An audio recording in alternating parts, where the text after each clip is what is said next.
something inside, some sort of occupancy. And I'll leave it at that because it gets really murky much beyond that.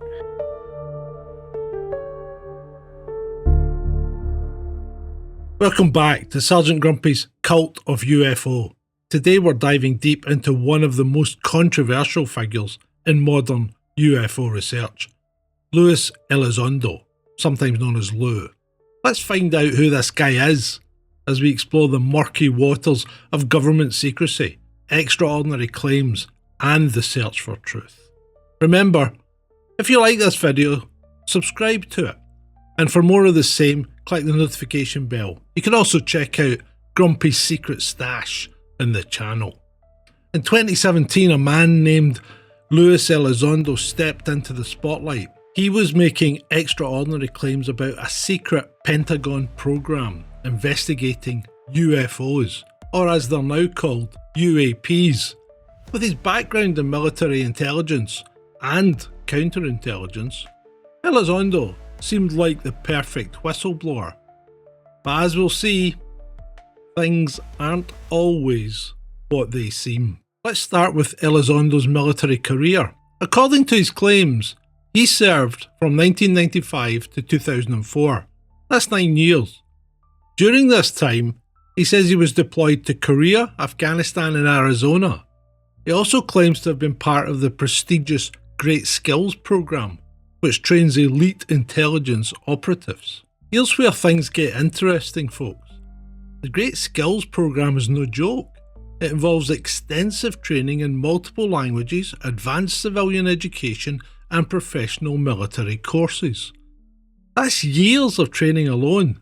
Yet somehow, Alonso supposedly packed all of this, plus multiple deployments across 3 continents, into just 9 years?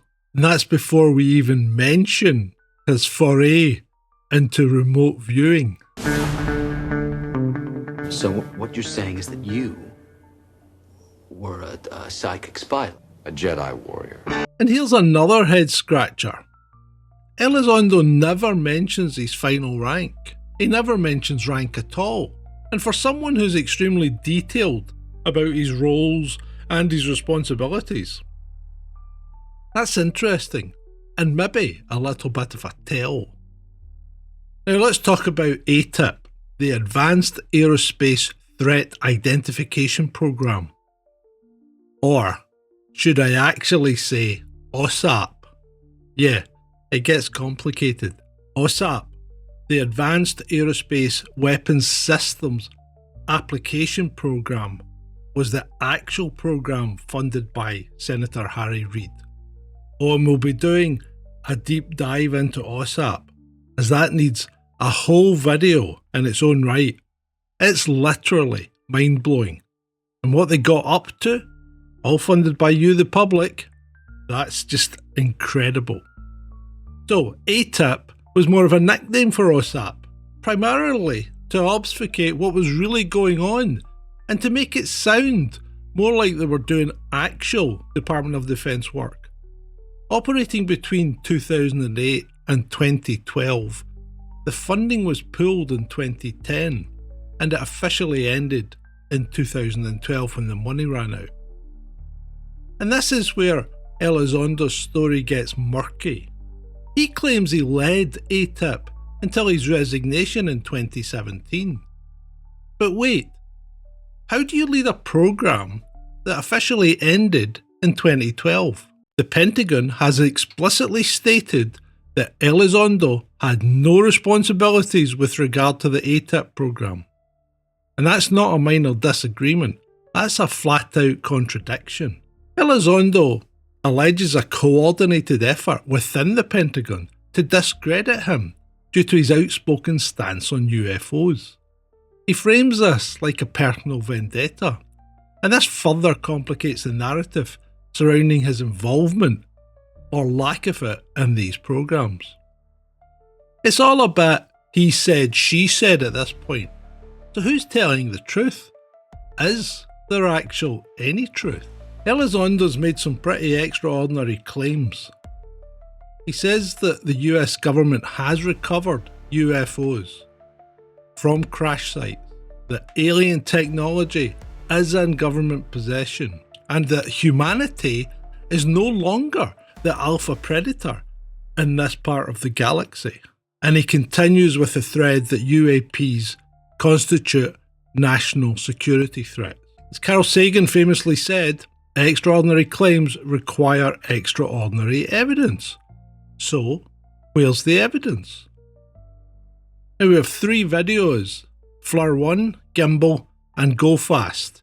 These are Elizondo's main pieces of evidence. These 3 videos ignited the current public and media fascination with UAPs, as Leslie Kane at the New York Times published an article a few months after Elizondo's resignation. It's widely believed that Elizondo provided much of the information for that article. Let's look at these videos. Our sources detail Elizondo's interactions with Mick West. He's a prominent figure in the online UAP community. He's well known for his skepticism and analysis of UFO videos.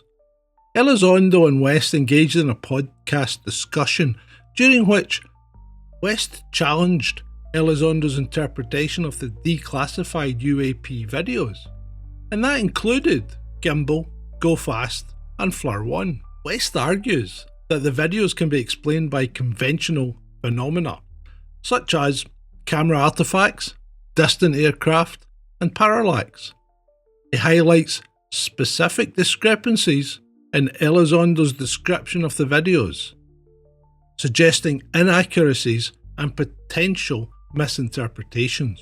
Elizondo acknowledges the value of West's analysis, but disagrees with his conclusions, emphasising that the government's assessment incorporated additional data beyond the video footage, including pilot testimony and radar information.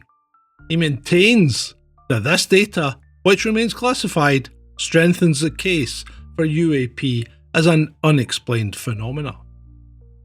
I'll put a link in the comments to Mick West's podcast with Elizondo to allow you to judge for yourselves. So why does Elizondo consistently push the threat narrative? Could it be to maintain interest? To justify increased military spending? Is he still working covertly for the Department of Defence? These are all questions worth asking. And then let's look at Stephen Greer, the Greer affair.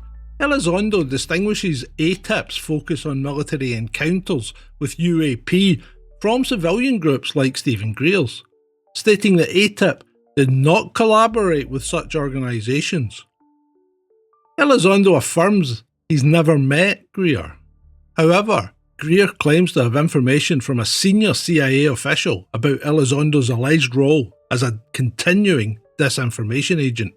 This source also reveals Greer's desire to debate Elizondo and accuses Elizondo of labelling him a terrorist. And then there's the book. Elizondo, despite claiming to not be a grifter or trying to make money from his whistleblower status, has written a book which he heavily promotes. He's appeared on numerous TV shows, news segments, and documentaries, all regarding UFOs. He also conducts ticketed private talks and presentations, and on at least 2 occasions has been caught out showing hoax UFO photos while claiming them to be real. So what do we actually know for sure? Well, AATIP did exist as a government program. It finished in 2012. There are unexplained phenomena, there is no doubt of that. The government is interested in UAPs. Is that possibly as a result, as well as the public, of the New York Times 2017 article? Are they jumping on the bandwagon again?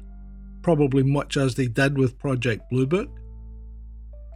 The other thing that Elizondo, as we've said, consistently pushes is the idea that UAPs are a threat to national security. But let's think about this.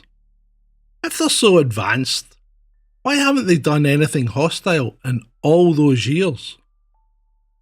Could this be a threat narrative that's useful for certain agendas? What if they're just misidentified conventional phenomena? Going beyond that, we're in the realm of claims and counterclaims, with Elizondo conveniently not answering Congress hearings by claiming that information is classified. Are you read into secret UAP crash retrieval programs? We would have to have a conversation in a closed session, ma'am. And needs to be discussed in a closed session. There is some suspicion that Elizondo effectively ran what he called AATIP after the funding for OSAP finished in 2012 to 2017, from his desk, in his office, in his own time, out with his day job, and without any government or DoD sanctions. It perhaps existed more in his head than in reality. What do you think? Is Elizondo a truth teller?